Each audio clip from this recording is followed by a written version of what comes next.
Hey, everybody, it's Tommy Canale, and welcome back to Before the Lights podcast, the show that tells you how they made their mark. He was born in Santa Rita, New Mexico, an Americana, Bluegrass, Texas dirt country entertainer, and Rockabilly singer, a record producer.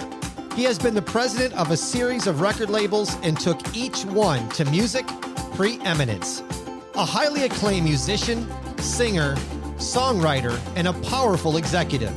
He was inducted into the Country Music Hall of Fame in 2019. It is my honor to bring into the show Jimmy Bowen. Jimmy, welcome to the show. Oh, well, thank you. I appreciate that. Glad to be here. Let's kick off here. Your father brought you a guitar at age 5. At age 7, you sang in the church choir, had your first band at age 9 that played at like a local biker type bar, and played behind chicken wire and fencing. I'm picturing, is this like the Blues Brothers? Yeah, it was. It was really cool. It was around the mid 70s. I was 9 and 10, and yeah. And at that time, it was in North Carolina, and you couldn't be in a bar at that age unless you were working. So this bar owner would go back, and off the kitchen, he built this gazebo that was attached to the building. And during the breaks, I would have to leave the bar and go sit out there. And he'd always have me a cheeseburger and some cartoons playing on the TV. And I sit there and watch. And then when it was time for the set to come back, they'd come back and get me. I'd go back to the stage and do it. And we played from 9 to 2. And this was back during, I guess you could call it segregation, but this was back when the white students were bused across town and the black students were bused back on our side of town, that kind of thing. So it took me an hour to get to school and an hour to get home on the bus. And so my father allowed me to do this as long as my grades didn't slip. So the band would come by the house, pick me up about 7 o'clock. And they brought in all the sound. We start playing at 9. We finish at 2. And then it was probably 3:30 or 4 o'clock in the morning before we ever got out of the bar. They take me home. I sleep for an hour, get up and catch the bus. I sleep all the way to school. But what was so funny, what burned it in my brain as far as musically as a career, I got paid $10. We played it on Tuesday nights and Thursday nights. And I got paid $10 a night to play. And I made $20 a week. I was the richest fourth grader that I knew. And this is cool. I can make a living doing this. And so that's and it was one of those bars that had the chicken wire. And if you stayed in there long enough, yeah, there was a brawl. They would end up being a brawl and bar built, so yeah, picture the Blues Brothers. But it was exciting to a 9-year-old, 10-year-old. It was really cool. I thought it was fun, but but that kind of started the ball rolling with all this music stuff. Was that the moment, Jimmy, or was there another one that is when you said, okay, I want to do this for a career in the music industry? Well, no, that actually did it because, it was like, this is cool. I play from 9 to 2, do what I love to do. And at that time, at that age, being 9 or 10 years old, you don't worry about the money, but it's like, I'm getting paid. I get a free meal and I love what I'm doing. So yeah, there's got to be a way to make this a living. This is cool. So that kind of started the whole process of always wanting to advance and make it better and do more dates or whatever the case may be. So that's what happened. I was doing that with the band, and then as I got older, having bands in high school, and then when I went off to college, and I went off to college and went to a military school and went to the Citadel in Charleston, South Carolina, and had a band there, and then military. I'd find places down in I don't know if you've ever been to Charleston. I love Charleston, South Carolina. And they got Kiowa Island and they got all these cool resorts, golfing resorts. Well, I'd play at some of the places down there as a cadet. But some of the places I'd have to go AWOL to be able to go stay out longer. And so, but it was a lot of fun. And, but I even did it during college and made pretty good money on the weekends playing at these golf resorts there in Charleston and being around the beach and stuff like that. And but I did have I tried to figure this out though with the school that I figured I got to do something just in case that if music for some reason did not work out. So that's the reason I went to school and Actually have a degree in accounting, and I minored in law, and never practiced law. But law always intrigued me, but I hate to read. So, and I knew that's all you did in law school was read, and I hate reading. But I did minor in law, contract law, and I did that just in case if music ever didn't work out, I could at least be around it, So before I get into some of the stuff you did as a teenager, something just hit me. Who were like some of the artists that you looked up to then as a kid? Who did you idolize? I come from a bluegrass background. So a lot of the bluegrassers that were out there at that time, my first professional job was with a band called the Country Gentlemen out of Washington, D.C. Ricky Skaggs played fiddle for them. Jerry Douglas, a great dobro player, started with them when he was 16 years old. And they were the known bluegrass band in urban Washington that brought out the big urban thing in Washington, D.C. with bluegrass. They took me a lot of cool places. We played the White House for George Bush Sr. and Smithsonian, and went to Japan and Canada.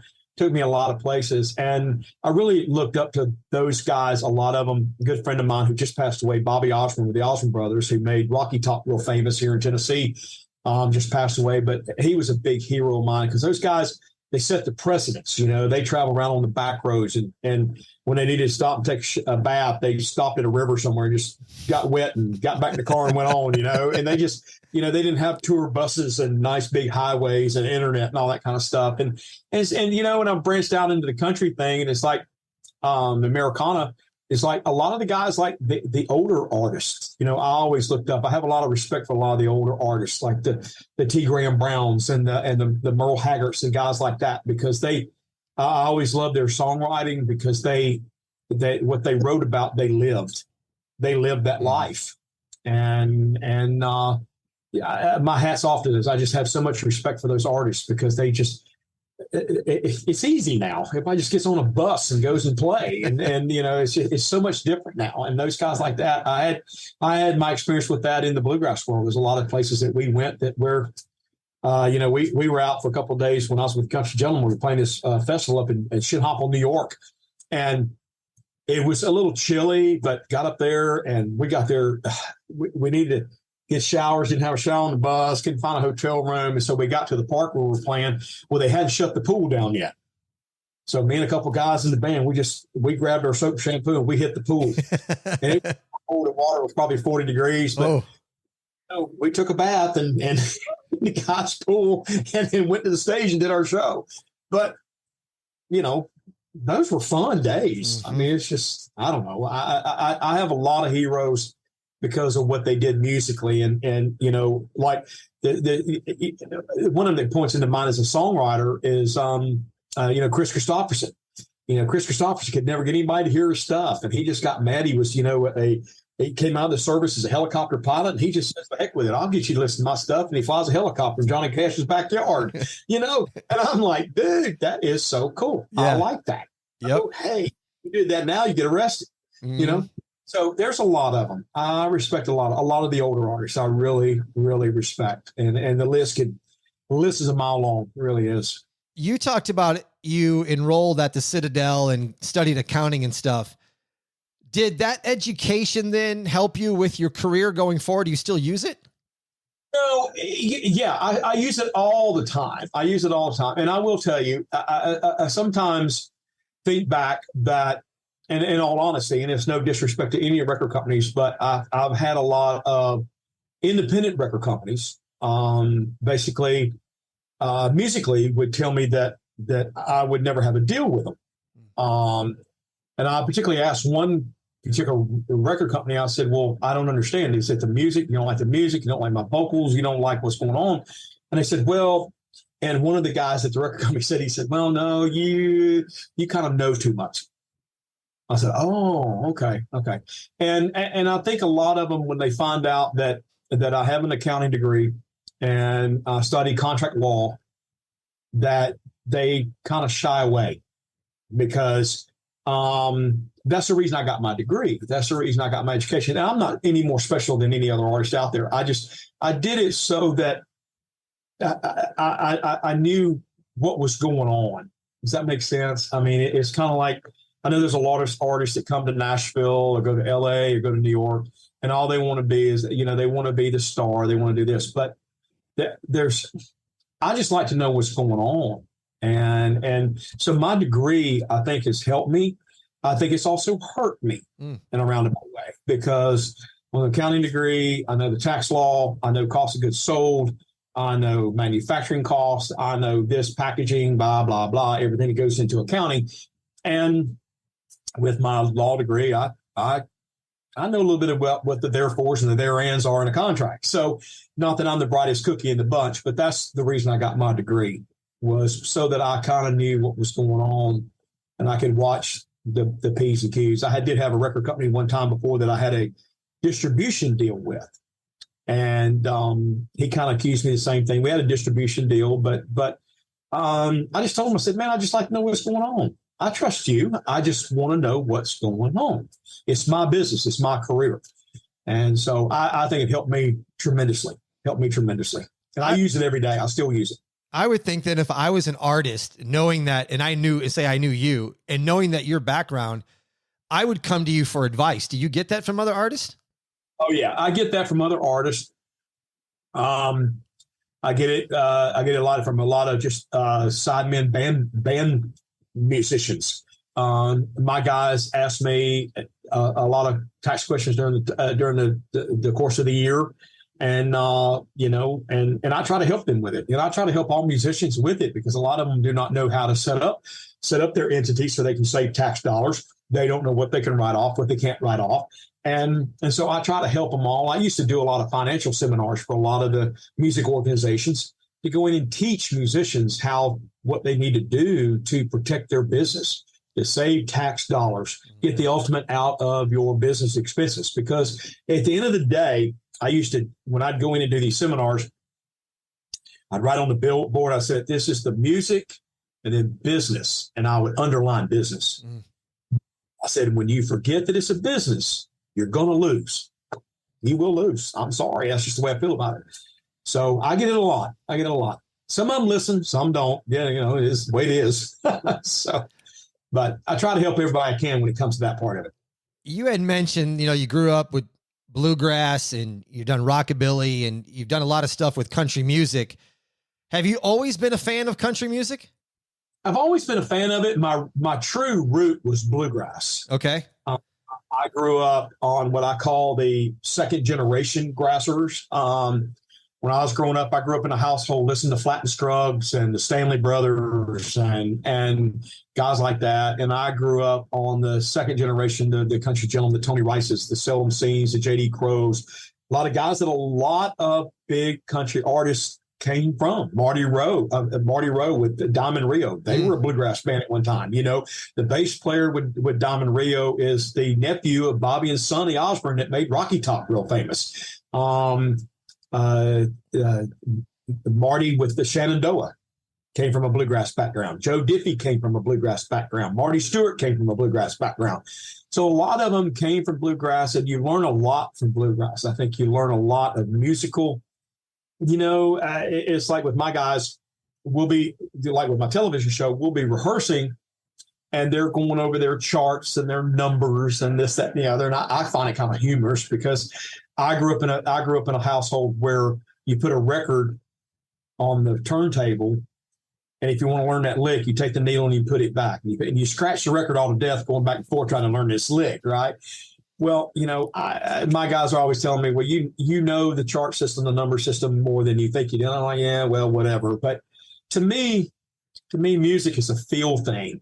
And that's where my background with bluegrass, I think, helped me a lot with what I do, because to me, music is a feel thing.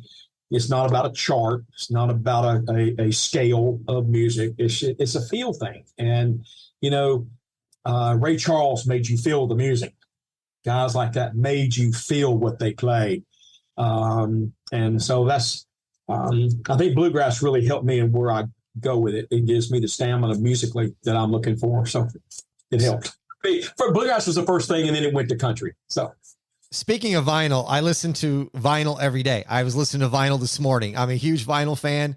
I don't think there's a sound you can't duplicate the vinyl sound. You just can't do it. It doesn't. Digital's great. I get it. It's technology, but I love the sound of a needle on vinyl. Oh, I know. I've got, I had 3 kids, and my son found my record collection one day, and I kept a lot of old records. I got them in certain, I want to keep them forever. Mm-hmm. And my son asked me, he said, "What is this?" I said, he was like 10 or 11 years. He's 30 years old now. And I said, "That's a record." He's a record. I said, "Yeah, listen to the thing." And I put it on this turntable that I'd bought, and you could just hear it. Yes. I said, "Dude, that is music to my ears to listen to that." I said, there was nothing like going to Kmart. My first record I ever bought was I went to Kmart and bought KC and the Sunshine Band, their album on KPL Records, and sat there on the floor and put it on the turntable that was mono, not stereo. Right. And read the whole back of the album cover while I listened to their music. Now, you don't get any better than doing that right there. I'm sorry. Vinyl, I wish it'd come back myself. I am with you 100%. There is nothing better than that. No. Jimmy, how did you get into producing? Where was the break, or where did you start getting into producing? Well, the producing part of it was anything I've ever done with the Bluegrass albums I've done, with the Americana country records that I've done. Everybody's like, "Well, you need this big time producer. You need this producer." And I'm like, yeah, maybe I do, maybe I don't, because to me, I hear something in my head musically, and I hear it. Well, if you're my producer, you're not hearing what I'm hearing. And so I like to do things on my own. I appreciate other ears when it comes to the mixing, to the pitch, harmony, blend. If your baritone singer's a little flat, let's do this, that, and the other. Appreciate other ears on that. But as far as the arranging of it, I have a sound in my head that I want, and I don't think having a big producer, that's the reason I started doing my own. I do it all. I mean, I've got people that help me, but as far as that, I like to listen to it and just kind of do my own thing. For you, then, when you hear a hit, what stands out? Like, is it just the compilation of it, or is there a part of a record that you hear and go, that's going to be a hit? Well, when I listen to stuff like that, I look at it like, okay, well, what's the song trying to say? Number one, I like it. What lyrically, I'm like one of those songs. Like, I get people send me songs all the time for my television show, and they're great songs. They're lyrically written great, but me as an artist, as a vocalist, they don't fit me. So when I'm listening to them, I listen to it as a song, as that. What would I sing? How would I sing it? But then what could I do with it for the marketability of it? So it really depends on how the song is written and what the song's trying to say.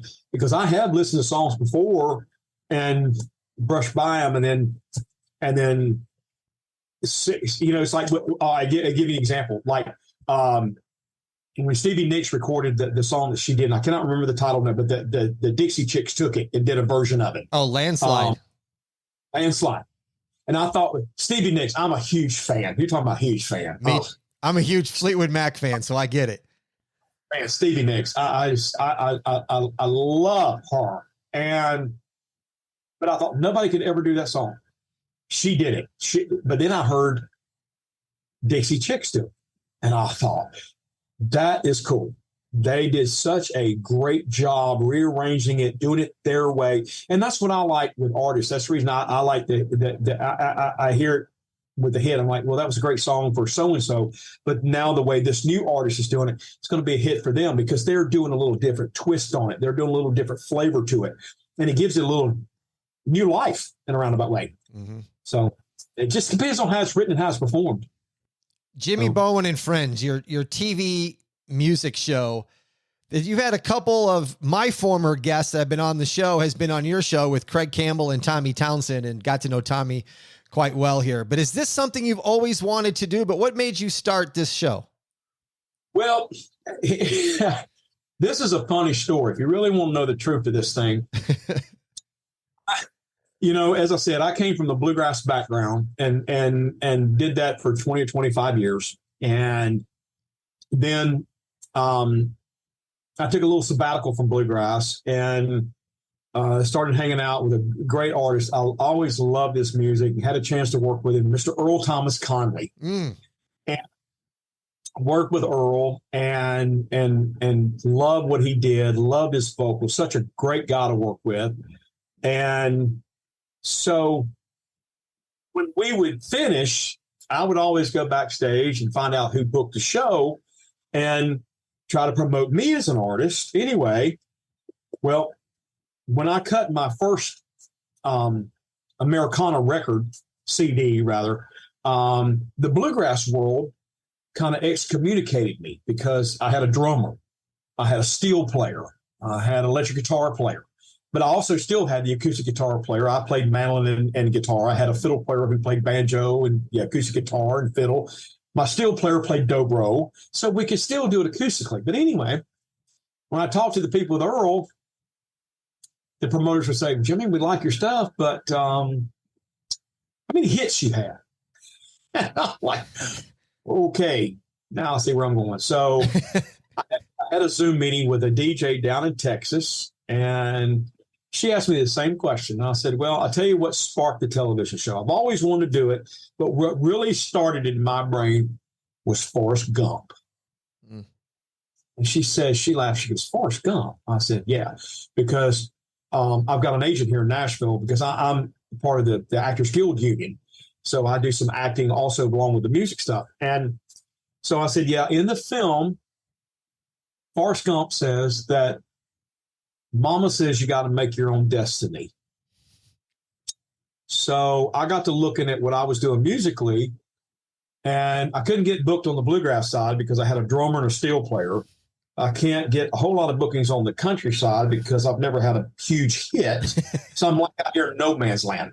So I thought, well, I tell you what, I'm going to go straight down the middle and I'm going to do what I want to, when I want to, and how I want to. So unfortunately it happened then, but we were blessed with it. It's gone really well. COVID happened. So it shut the entertainment industry down. My guys are like, what are we going to do? I said, I don't know. Let's start a TV show, see what happens. So we did. So we started a TV show in 20.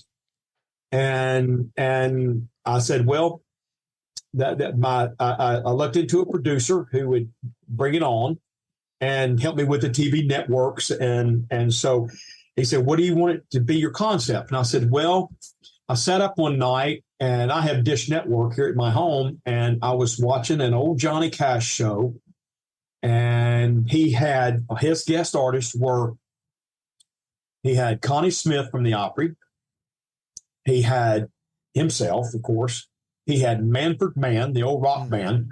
Yep. And he had Bill Monroe and the Bluegrass Boys. And I thought, now that's a cool concept right there. That is a cool concept. Look at the variety of music that he's showing. So I told my producer, I said, well, that's what we're going to do. I want a variety of music. Now, our show is 30 minutes long. So what we do is I do what I do, Americana, red dirt, Texas red dirt music. But then my guest artist may be a contemporary Christian artist, maybe a bluegrass band, maybe a rock band, maybe old country, new country. Guys like what you're talking about that I've had the pleasure of having on my show. I've had Claudette King, B.B. King's daughter, came and did the show with me. I mean, she is her daddy all over again. Got that blues and soul stuff happening, and we had a blast. And that's what I wanted. I wanted, at the end of the day, that I did you a style of music, but my guest artist did you another style of music. That way you heard two different styles of music on the show. And that's what we strive for. And I've been very blessed with it because we start filming season 8 in January. That is awesome. So it's done real well. It's done real well. Listeners, go to the show notes. I'm going to put a link to Jimmy's website. I'll also put a link to where you can check out his TV show. And I'll put a link to, you can check out what I'm going to go into next. And then he already mentioned is some acting. Do you enjoy acting? And how did you get involved into becoming an actor? Oh, if people go to my website and sees what I look like, you can see what I look like now. But it's my agent at the time called me one day and he said, have you ever thought about acting? I said, not really. I never thought about it. And I said, why? And he said, well, you've got this kind of, I can't say it on our interview, but his words, but you've got this jerk, mean looking look you got going on. And I said, all right, where are you going with this? So anyway, he got me hooked up with an agency, Talent Track here in Nashville. And Talent Track did all the casting for The Green Mile with Tom Hanks, Talladega Nights, and a couple of Tom Cruise's films. Well, the way that I look, I always get the murderer, rapist, biker. So, but I like them because I get that they let me cold read. So they just give me a part, and I can kind of I do it naturally. So there's some lines, but not a whole lot of lines. And so I enjoy it. I've gotten I meet a lot of cool people in that field. I got to work. The first thing I ever got cast on was a show with. I got to play a henchman, and the whole storyline was it was filmed here in Nashville, and I got to work with Michael Rooker. Michael Rooker he played in Days of Thunder with Tom Cruise. He was the driver who had the dizzy spells, who had the dizzy spells. That's Michael Rooker. He's played in with Kirk Douglas with Wyatt Earp. He was one of the Red Sash riders. He played in Cliffhanger with Sylvester Stallone. He was so much fun to work with. He was just a ball of information, ball of knowledge, and just a great guy. Mary Steen Spurgeon, who is Ted Dance's wife. I got to work with her, and got work with a lot of interesting people. But I tell you, that's a crazier business than the music industry. I tell you, but it's a lot of fun. It's a lot of fun. The thing that made me SAG was Nashville, the TV drama Nashville. Oh, and yeah. They called me in, and it gave me a speaking part, and so that made me eligible for SAG, and so I've been doing that, and then COVID hit and it kind of knocked the things, because I've got my own beliefs about the vaccination. So my acting side of my life is not on hold. It's just we just see what comes down the pike. Mm-hmm. and kind of go from there, So, but it's a lot of fun. I enjoy doing it. It's a lot of. I learned it's a big hurry up and wait game a lot of times. Right. Big hurry up game, and then when they call me, they'll call me and say, "Well, you need to do this. We need you to come in tomorrow." I'm like, "I'm out of town tomorrow. What do I do?" I try to rearrange the case. Always everything's yesterday type deals, but it's a lot of fun. I like it. Before we get into your new music and your new single, you had mentioned that earlier on that I think you performed at the White House, but did you also perform at the Smithsonian? Yes. How was that? That was a lot of fun. I enjoyed being up there. The White House, we did a show up there for President Bush Sr., and we did it on Easter. They have a big Easter hunt up there for kids up there at the White House.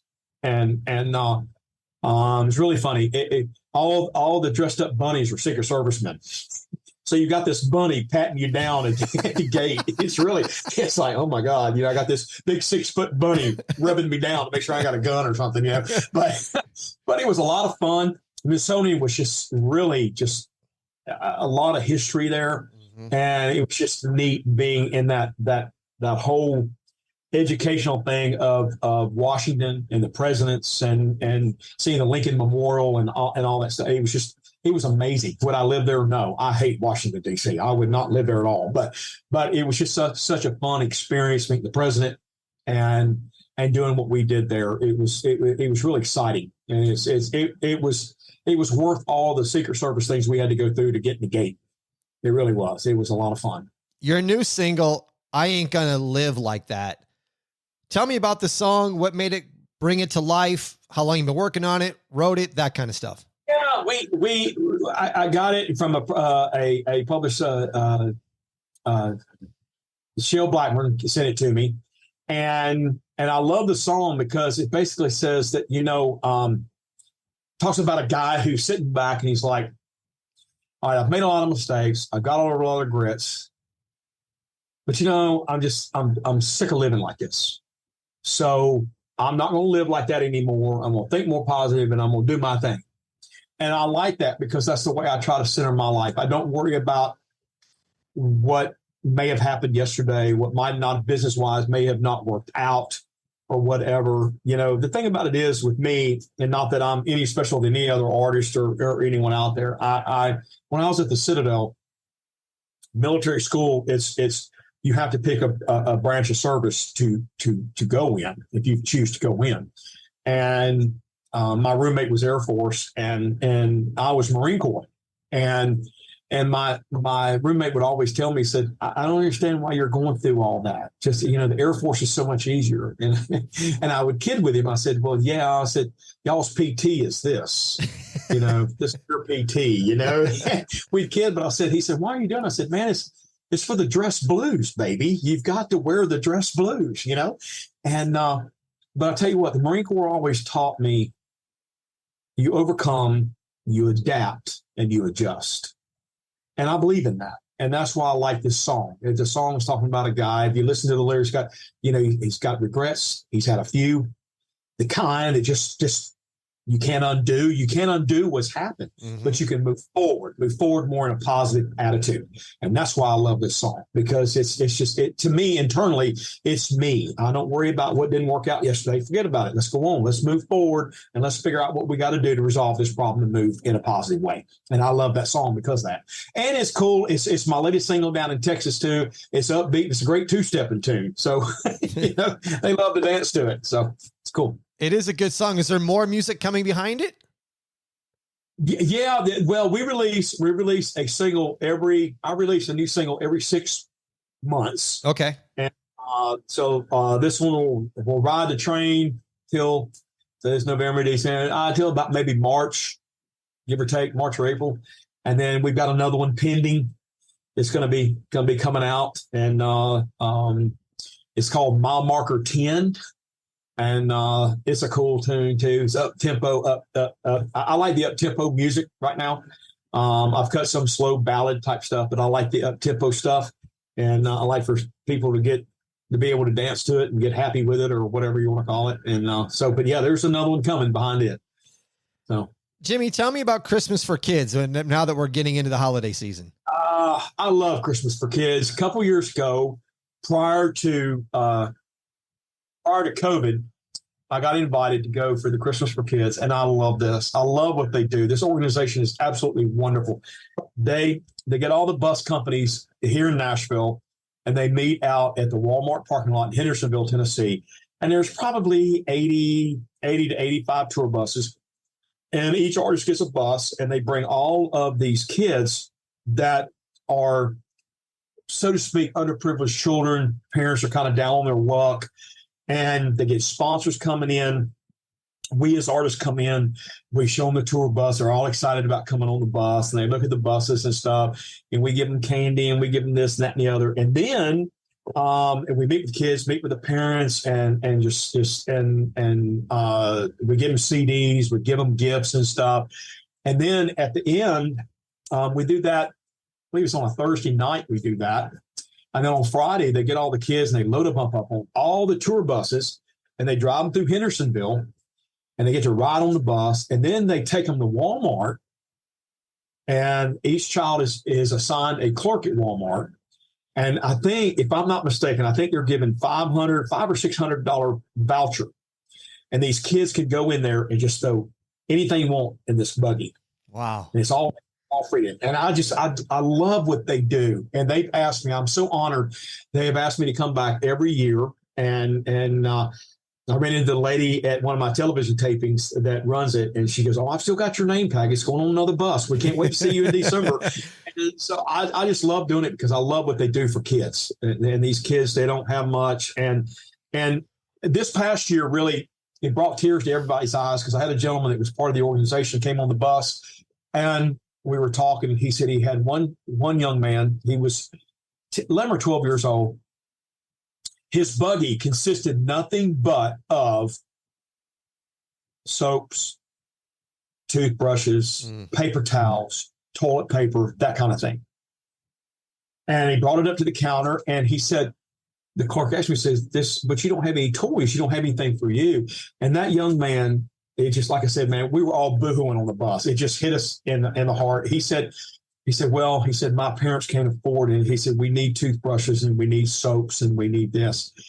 And the guy, the gentleman who was running it, he said, I took that young man back in. I got him another buggy. And he said, you put what you want in this buggy, what you want, and you can have both buggies. Wow.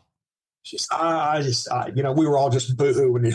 Plus, I mean, it's just, they are such a great organization, and I love being a part of that. I just, like I said, man, I Christmas is for kids. I'm like William Lee Golden. The Christmas is for kids, and I just love what they do, and it's exciting for the kids. They love getting on the buses and getting what they get off the bus. It's a lot of fun. It's a lot of fun. They need to do that nationwide, not just in Tennessee, but that's something that should be done nationwide. They need to be, and I would hope, when I talked to them and got to know the originators of the organization, when they started that, and I can't remember exactly right off the bat how many years ago they started it, but when they started, they only had 2 buses. Now they're up to 85 to 88 tour buses. Wow. And I wish they could take it on the road. Just go to different cities and get all the bus companies in those cities and do the same thing, because it's really cool. It's really a great thing that they do for the kids. Jimmy, after being in this music industry for the amount of years that you've been in it, still making music, still being relevant in this industry, what does it mean to you in such a competitive market where it's constantly evolving and changing?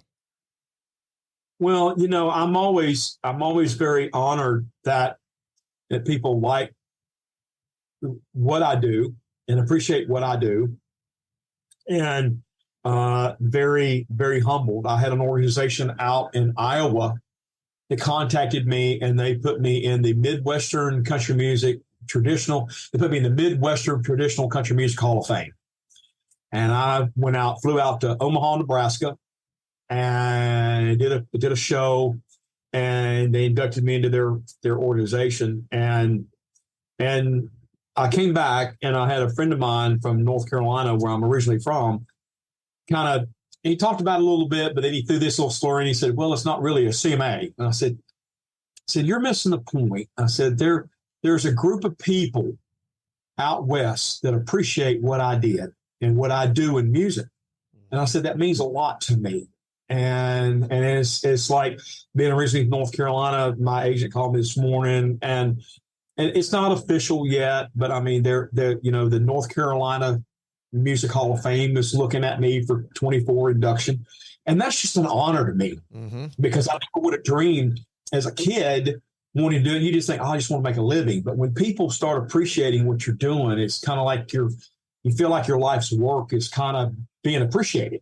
And it means a lot. I'm not one of these, I have so many people, and I'm not downgrading any artist that I've ever had the privilege of being with or knowing. But I have a lot of people that will ask me that, with your years in it, you've met a lot of people, got to be around a lot of people. Must be great. You must have learned a lot. And what's so funny is I tell people all the time, I said I did. I learned a lot. I've learned a lot from the different artists. But I learned one important factor, and I live by this with my team, and I call them a team.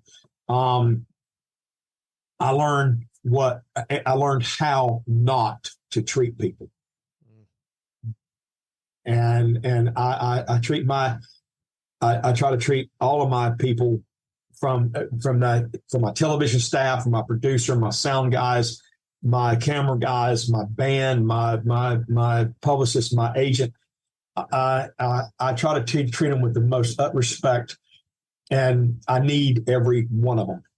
It's not just me; it's all of us. We're a team, and I think and I'm very humbled with that, because I mean I've my sound man Tony Cottrell with Lonely Dog Productions. He travels with me. He does all the sound. He does all the television audio.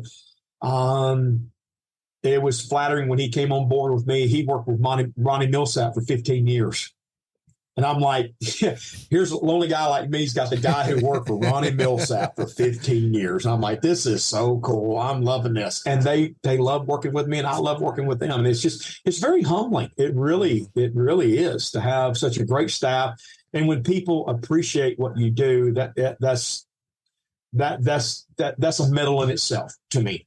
when they appreciate what you're doing. So I'll keep going on. We're very fortunate. Me and William Lee Golden with the Oak Ridge Boys did my show, season 6, and he and I are super friends, and we're going to start doing some shows together. And William is such a man full of knowledge.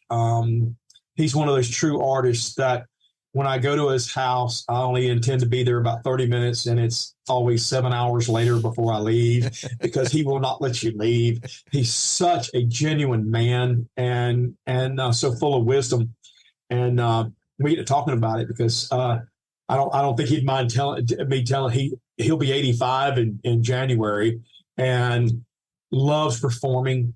And he said, I've got at least 15 more years. And I said, well, I've got at least 40 or 50 more years. And he said, well, let's do it. So we're going to have some fun, hopefully here in the next year and a half, doing some shows together. But yeah, that's what I get out of it. I love when people appreciate what I'm doing, When you're working with an artist, what is the challenge, Jimmy, of maybe changing the music or the way the song sounds, but not actually changing who the artist is? Well, what I try to do is get the best, being from a military background, and try to be all you can be. So let's try to get the best out of that artist, that song. Let's try this. Let's try that. If it doesn't work, let's go back to this. Let's go back to that. Just try to get the best it can be. Also, I'm one of those guys that wants it different. There was only one George Jones. There was only one Merle Haggard. Let's don't come in here and try to sing like them. That ain't going to work. There was only one of them. So let's be you, I remember one time a story that I heard when I first moved to Nashville, when Keith Whitley walked into RCA Records, and Keith Whitley was a fabulous singer. I knew Keith on the Bluegrass side of things when he was with Ralph Stanley. And I remember RCA told him, said, get out of here. And when you can come back and sing like Keith Whitley instead of trying to sing like Lefty Frizzell, we'll sign you. So that's what I try to look at with music and with different artists is be yourself. Make the song yours. I don't care how it was done before. And that's the reason I'm a big sticker on original songs. Original songs you can make your own, because somebody's always going to compare you to if you did Devil Went Down to Jordan, did a new version of it. Well, everybody's still going to compare you to Charlie Daniels. Yep. You did a great version of it. You do that song just as good as Charlie Daniels. No. Let's don't even do that song. I don't even want to do that song. So I'm with my TV show, because it's hard with me doing a lot of the vocals. Coming from a bluegrass background, I'm a high lead tenor singer, so it's hard for me to find 48 all original songs each year, because that's how many we have to do new for the show. So we do some cover tunes, some TV fillers, what we call a TV filler, but every show we do about 8 to 10 original songs that are ours. But then a lot of TV fillers, though, I try to go back and do songs that you haven't heard in Lord knows how long. Okay, we went back season 7. We did a song that America did, "Horse with No Name." Do you remember that song? Absolutely. I've been to the house with a horse with no name. I don't think anybody's ever done that song before, except for America. And so I said, and that was one of the hardest songs I ever tried to sing, because it was just yeah. It's like, golly, but it came out really well. We had a lot of fun doing it, and the audience loved it, because there was a lot of people said, man, I hadn't heard that song in 40 years. Right. But because they haven't heard it in 40 years. Mm-hmm. So that's what we try to do with the television show. We go back and we try to get songs that you've never heard, you haven't heard in so long, you forgot about them. And we kind of maybe put a little different twist on it, but try to keep it basically the same. So tell me about your life motto of improvise, adapt, adjust, and overcome. I'm one of those type people that I don't like. And I think I'm so appreciative of my military experience, my experience with the Citadel in South Carolina, the 4 years I was there, taught me so much. And I live by that rule because I don't like negative. I don't like, even if it's not real true negative, I don't like non-positive. I also live by a little rule that can't never could and can't never will. Don't tell me no. Don't tell me no. There's got to be a way to do this. And I had certain people in my organization that we disagreed with, even starting the TV show in 20 during COVID. And I said, I'm going on. I'm going to do it. I don't want to hear that. I don't want, and I just don't. I just feel like there's a way that and to me, it happens with everybody in any kind of day to day, no matter what you do for a living. I think there's a way that you can overcome that obstacle. There's a way to improvise that obstacle, and you overcome it. You adapt to make the change, to make things more in a positive way, not sit back and be. I always kid my wife all the time because she keeps me grounded with this business. And so I'm very fortunate to have her. She keeps me grounded. Sometimes I don't like to hear what she's got to say because I know she's right and I'm wrong, because I'm over here on the cloud saying that, okay, there's no negative. Everything's just going to be beds of roses, but it's not. But I like that, but that's just the way I live. I don't put myself around negative people. And it's just, I don't know. I just think there's a way of solving problems and move forward instead of sitting back saying, well, I can't do this. I can't do that. There's a way to do it. So you just have to, as I said, with my military part of my life, you just have to overcome and adjust and adapt and figure it out, move forward. Jimmy, thanks so much for some time coming on my show and talking about your career and your journey. I've really appreciated this. And this has been an honor. Thank you so much for having me. I love doing this, and guys like you, I appreciate you so much for having me and taking the interest in what we're doing. I really do appreciate it. I really do. You are more than welcome. I appreciate you coming on the show as well. Listeners, what I would like you to do, though, instead of buying me a cup of coffee, because I don't drink coffee, you can buy me a glass of red wine. Yes, you can do that from anywhere in the world. Click the link in the show notes, and I will salute you on the next show. It's just another small way for you to help me build my show. That's going to do it for this episode of Before the Lights. I'm Tommy Canale, and until next time, everybody, I salute a chin chin.